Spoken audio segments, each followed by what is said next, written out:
Police ও TSR জওয়ান 13 kilometre পায়ে হেঁটে নির্দিষ্ট জায়গায় গিয়ে 65,000 গাঁজা গাছ কেটে ধ্বংস করে দিল চণ্ডীছড়ার সংরক্ষিত বনাঞ্চলে। ঘটনা 30 সেপ্টেম্বর বিকেল 3টা থেকে সন্ধ্যা পর্যন্ত এই অভিযান চালায় জওয়ানরা। এদিন সন্ধ্যার পর খবর জানাজানি হতেই যাত্রাপুর থানায় গিয়ে ওসি সুব্রত দেবনাথের সাথে দেখা করে জানা গেল সকাল 12টার আগ পর্যন্ত থেমে থেমে খানিকটা বৃষ্টি থাকায় বিকেলেই অভিযানে নামতে বাধ্য হয়।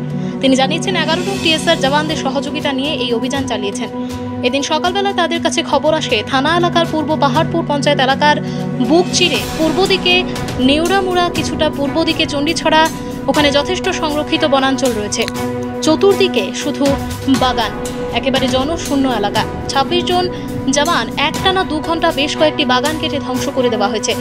ওসির দাবি সর্বসাকুল্য 65,000 হবে।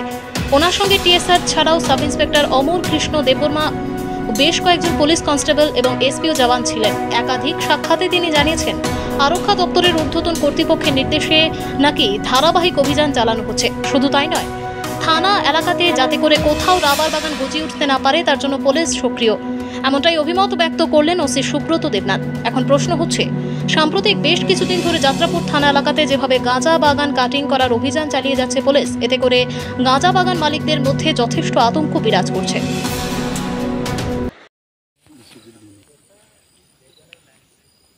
আজকেও আমাদের কাছে খবর আসে যে পূর্ব পাহাড়পুরের একদম লাস্ট মাথা, অর্থাৎ চণ্ডীরবাঁধের দক্ষিণাংশ, যা আমাদের যাত্রাপুর থানার জুডিশনে পড়েছে, ওই একদম গভীর জঙ্গলে গাঁজা চাষ করা হয়েছে। তো উক্ত সিক্রেট ইনফরমেশনের করার জন্য আমি আমার থানা থেকে আমার সাব ইন্সপেক্টর অমর কৃষ্ণ দেববর্মা, 11 ব্যাটালিয়ন টিএসআরের থেকে নায়ব সুবাদের বিশেষ ভূমিক এবং 1 প্লাটুন টিএসআর আমরা বেরিয়ে পড়ি। তো আমাদের গাড়ি রেখেছি বরখলা থেকে প্রায় আমরা 9 কিলোমিটার পাহাড় পেরিয়ে আমরা জঙ্গলে এসেছি। একদম গভীর জঙ্গল ছিল, এটা চণ্ডীরবাঁধের একটা জঙ্গল রাস্তা। ওই বাঁধের কাছাকাছি আমরা এসে দেখেছি প্রচুর গাঁজা চাষ করা হয়েছে। প্রায় এখানে দেখলাম না হলো 60 থেকে 70,000 গাঁজা নার্সারি এবং প্ল্যান্ট করা হয়েছে। এই প্ল্যান্টগুলি আমরা সবাই মিলে এক্ষুনি ধ্বংস করে দিয়েছি। আমরা আমাদের গাঁজা চারা প্ল্যান্টেশন ডেস্ট্রয় প্রতিদিন করে যাচ্ছি। যেখানে আমরা খবর আসবে আমরা সম্পূর্ণ ডেস্ট্রয় করে দেব। Thank you.